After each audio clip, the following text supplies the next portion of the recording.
Right, lovely. So today we're going to have a sort of quick chat about the Severn Valley, the Severn Vale and the Purton Hulks. The reason I'm including the Severn Vale is it sort of gives us an opportunity to explore historical objects within the landscape, right? So I don't know if anybody knows about the Purton Hulks. It's a really sort of interesting site where a number of historic wooden ships and concrete ships and a few steel ships were all beached on a section of the River Severn down in the Severn Vale, which some people call the Severn Estuary.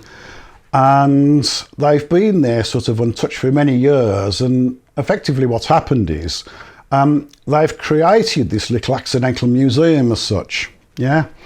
And so what you've actually got is probably one of the sort of largest collections of historic wooden ships, all put there by accident.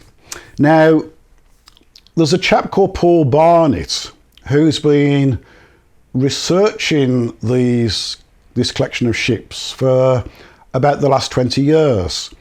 And he knows everything there is about them, plus a lot more. And I can't possibly sort of compete with his level of knowledge, you know. What we can do, though, is I know Paul quite well. We are good friends. And so what we'll do is at some stage, we'll get him to come up to Lichfield and he can actually do an in-detail talk about the Purton Hulks and give you some of the history of the individual vessels. So what I'm going to do today is to sort of do a little bit of an introduction about the Purton Hulks themselves, you know, and talk about the Severn Vale itself. Let me just move something on me. The Severn Estuary, a few facts and figures relating to the River Severn, a little bit about Purton Village and the Sharpness Canal, the events that affected the Sharpness Canal that caused this sort of dumping ground for all these ships. And then I'll show you a few pictures of the Hulks as they were when they were first dumped on the Severn, how they look today, and then there'll be an opportunity for us to ask some questions. Does that sound okay? Good. Thumbs up. Yeah, lovely. Okay. So I think the best thing to do is let's kick off with a little video. And this is a video of the Severn Vale itself, and it's a load of sort of pictures just outlining the landscape. Yeah. So let's just sit back and enjoy for a moment.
Okay.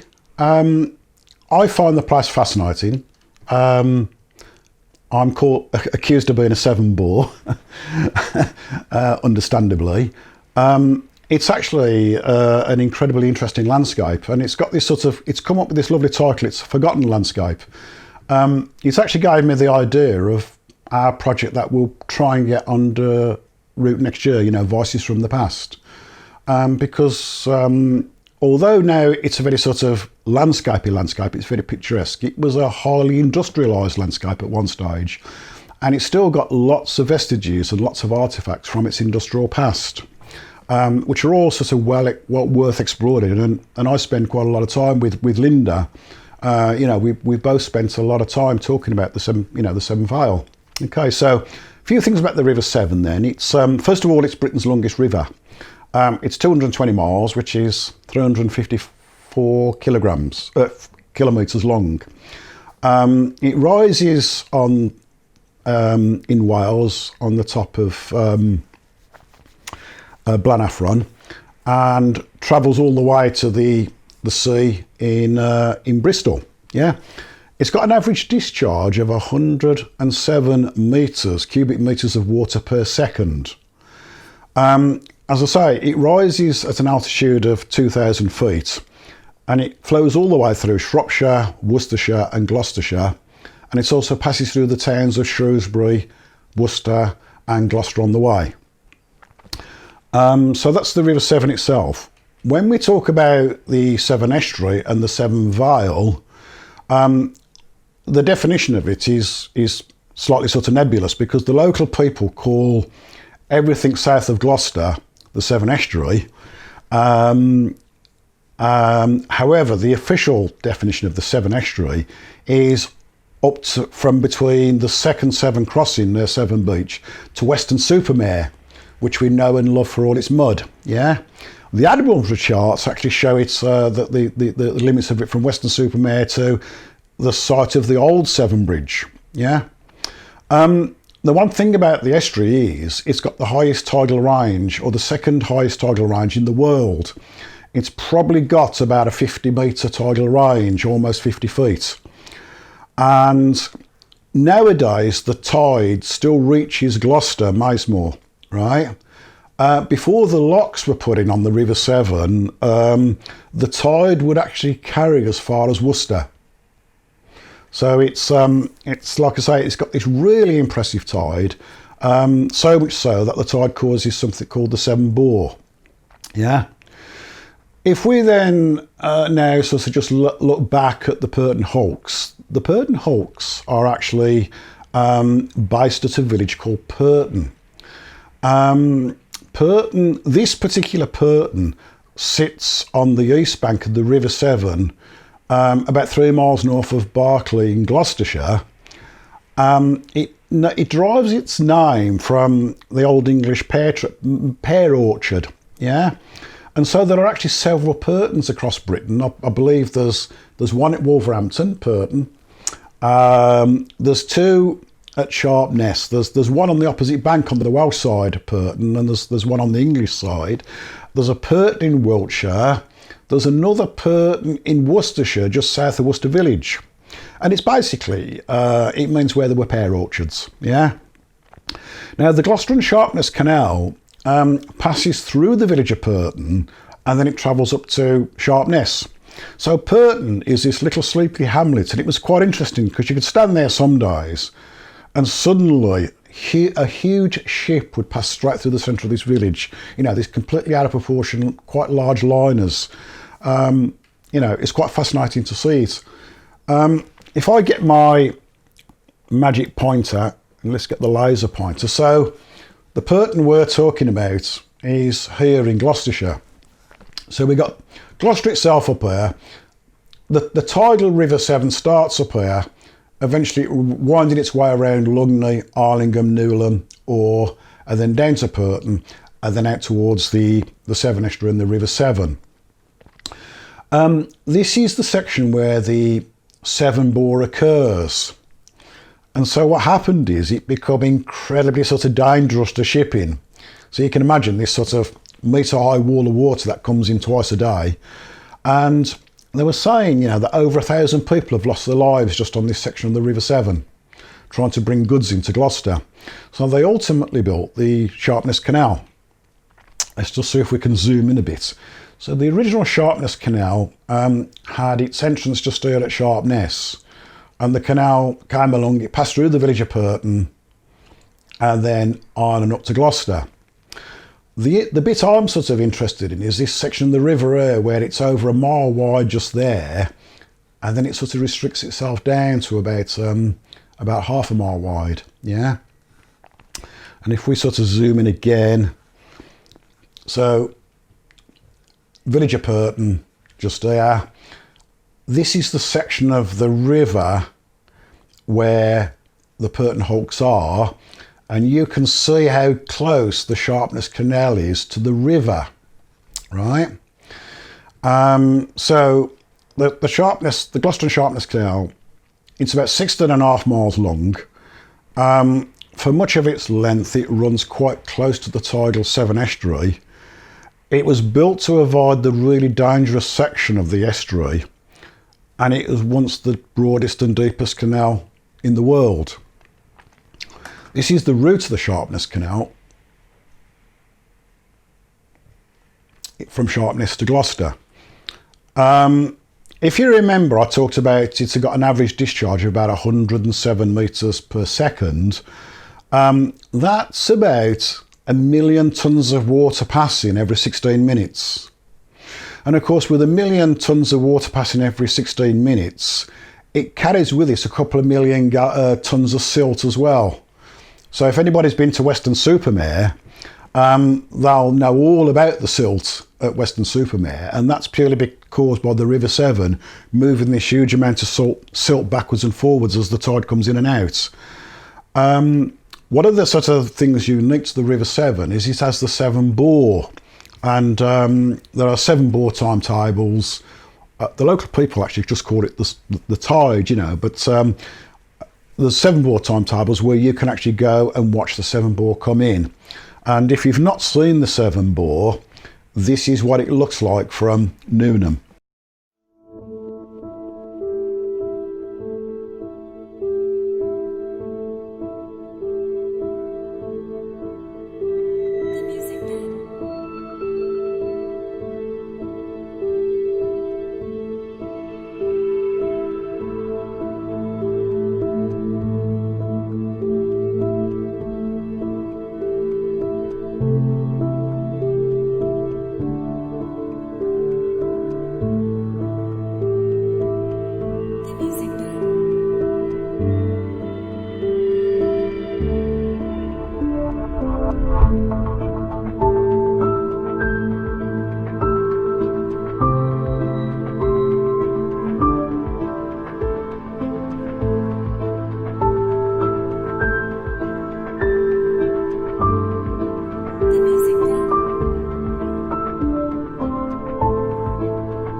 Right, I'm just going to go back a couple of slides and I'll just go through a little bit of that video again to explain what's happening.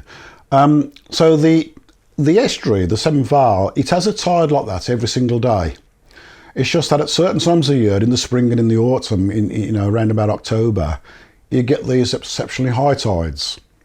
The problem for the shipping is that tide would come along, and while it's great for surfers who sort of skim along on the surface, what that tide would do, it would lift up these wooden hulled ships and then to drop them, and it would take the bottom straight out of the boats. And so there was just so many fatalities.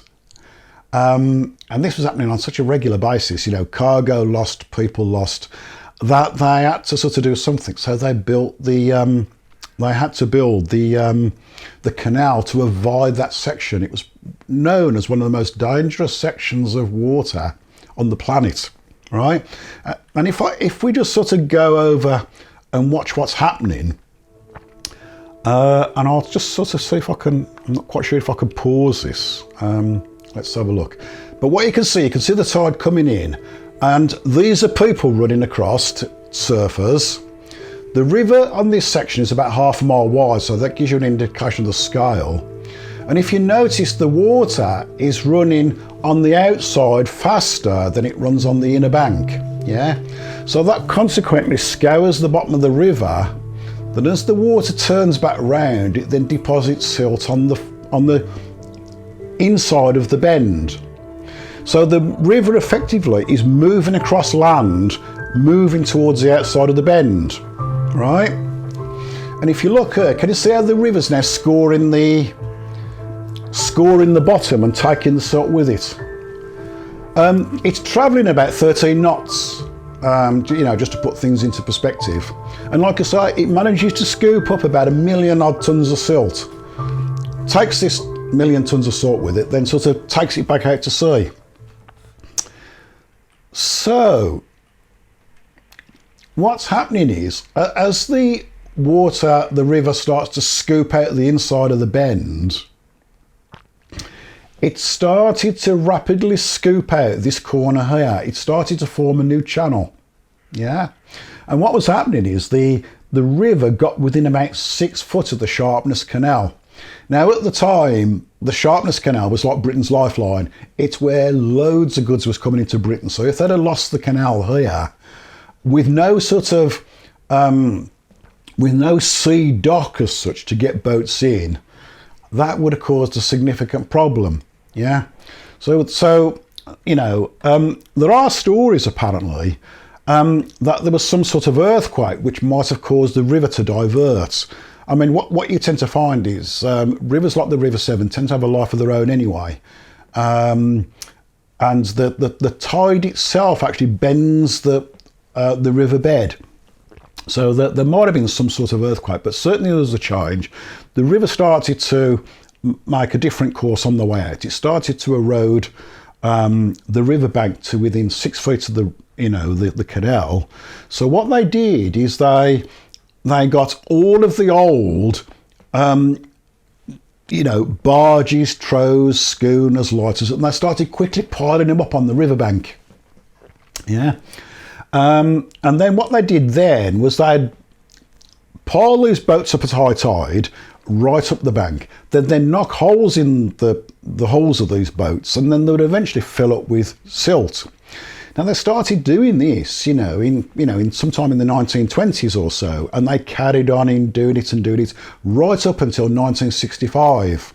And in fact, I have actually interviewed. He died a couple of years ago, but I certainly interviewed one of the old rivermen who used to do this, and they'd wait for a high tide, and they'd get a couple of boats and they'd aim these old hulks, they were just surplus to requirements at the riverbank, and they'd rush them in and allow these things to ground themselves.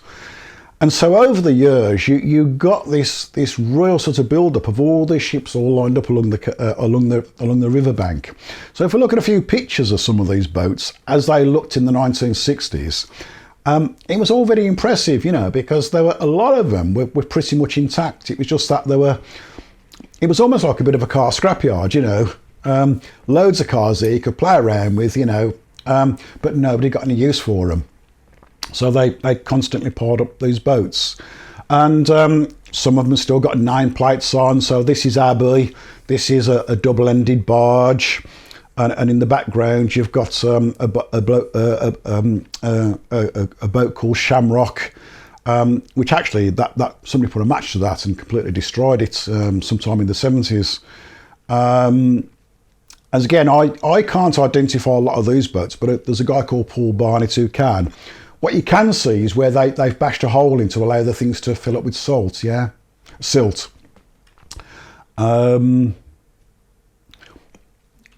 Few more here. Now, interestingly, in the background, you've got the Severn Bridge.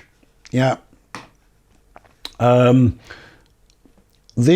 Severn Bridge itself was actually subject to a disaster, which I'll talk about in a minute, because again, that disaster sort of shaped the landscape. But let me just show you a few more boats. This is one called Sarah MacDonald originally, and then it was renamed Voltaic. A lot of these boats were reused, they were renamed. They've got interesting stories, like one was called Gunrun for the IRA. This is a trow called Monarch, and on top of it is a ferro concrete barge with the great name of something like FCB 51. These were all built in the war, these were, and they were literally built out of concrete. And And there were loads of them built, and there's actually quite a few of them scattered around Britain. I know there's one in Stourbridge, on the canal side, a ferro-concrete boat. A lot of people walk straight past this and don't realise what it is, but there were dozens of these built. I'm told that they drove like a pig. You know, they were really difficult to angle. That's why they were sort of, lives were quite short. You know, they're a little bit like the Liberty ships. You know, they had a very sort of short life, but they were built for the war. This is another trow called Edith. That was built in Chepstow in 1901. Probably one of my favourite ships at Purton is Harriet, and she's probably one of the last examples of a Kennet and Avon barge that was built in the UK, and she was built in about 1905, and she's still there today, you know, 110 years later. She was beached there in 1964. If we look at the hulks today, is Harriet. She's still there. She's still got a nameplate on her rear end, Harriet of Bristol. Some of the other boats, unfortunately, have suffered sort of less friendly, you know, fights. So Dispatch, which was a schooner which I understood took 8 years to build, somebody put a match to that.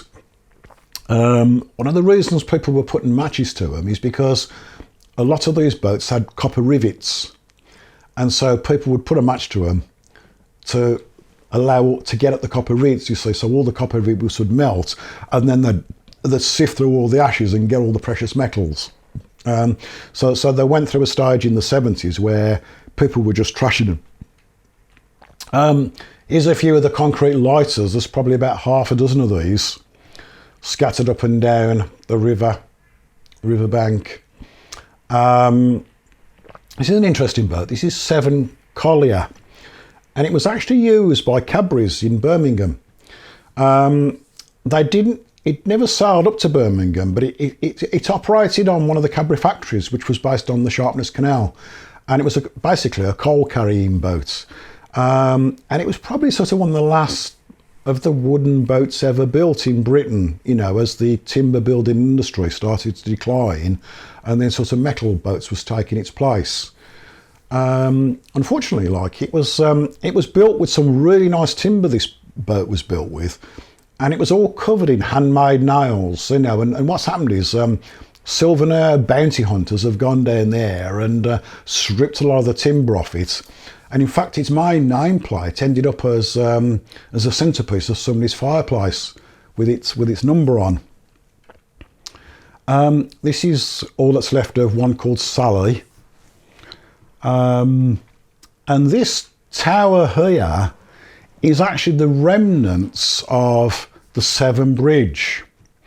Now, the Severn Bridge itself was quite interesting because that was a railway bridge what crossed the River Severn just south of Purton near Sharpness Docks.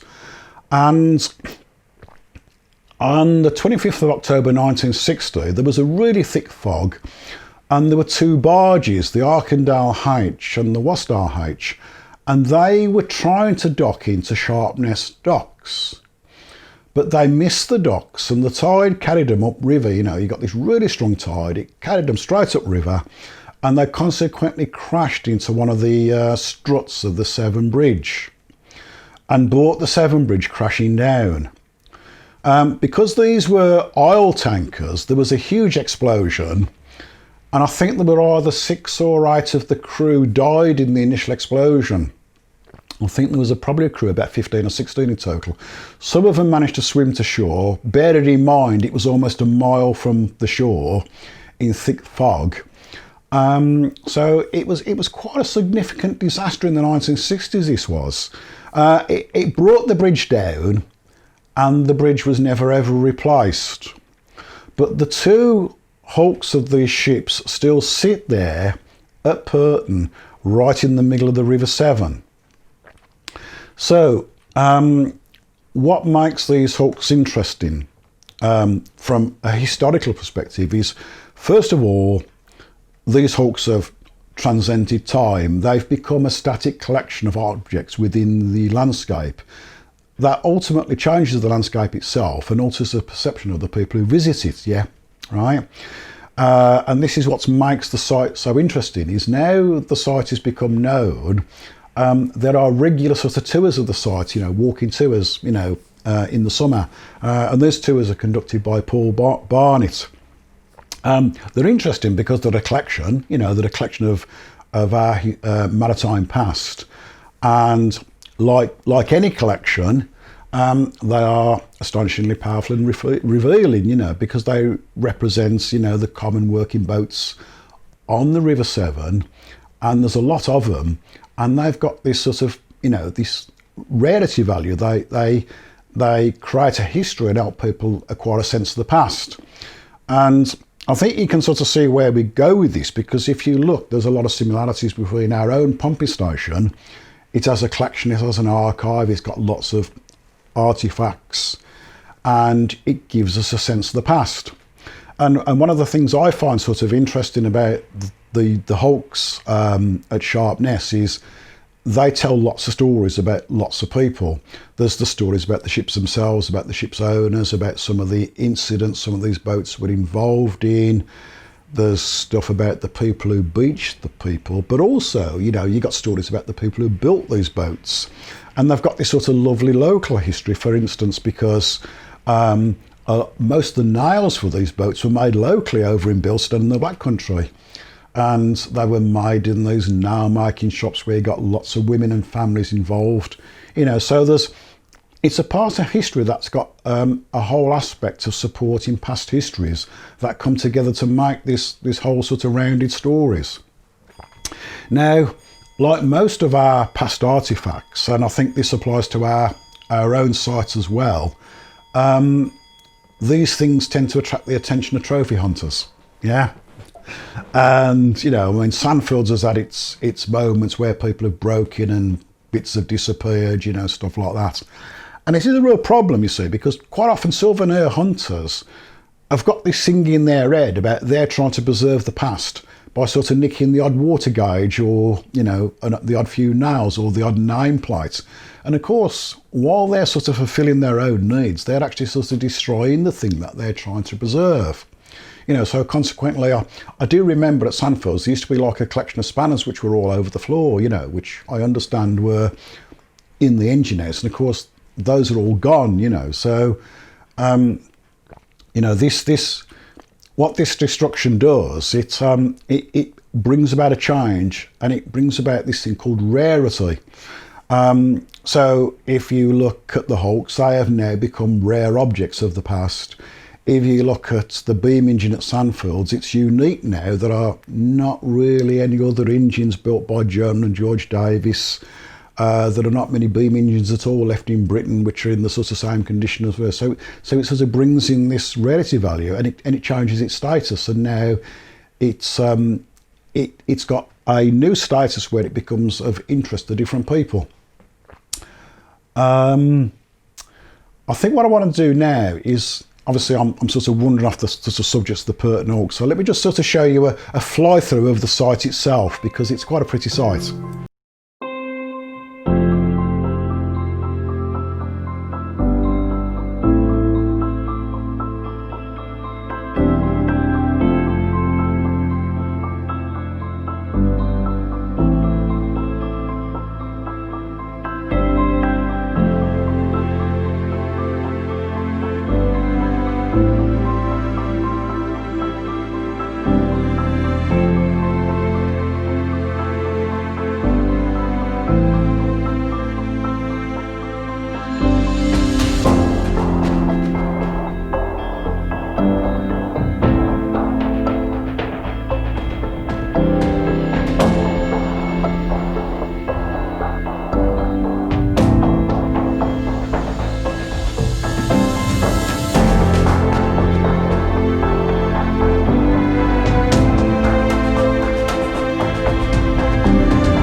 Okay, I think it's actually a place that we ought to visit. I think we ought to perhaps get Paul Barnett up to come and have a sort of chat to us about some detail. But it's certainly a place worth a visit. I think what the drone photography does, it sort of places this into context, doesn't it? It's you know, it sort of places the actual site itself into context. I had to fly the drone out over 1 kilometre to get out to the Arkandale and Wasdale H. You know, you can walk out to it if you understand the river and that tide, but you've got to remember that tide can come in quicker than you can get back, you see. And it's also known that you can get caught in fog out in the middle and then you don't know which way to come back, you know. So I certainly wouldn't go out there. It's an interesting place. So anyway, has anybody got any questions if you want to unmute yourselves?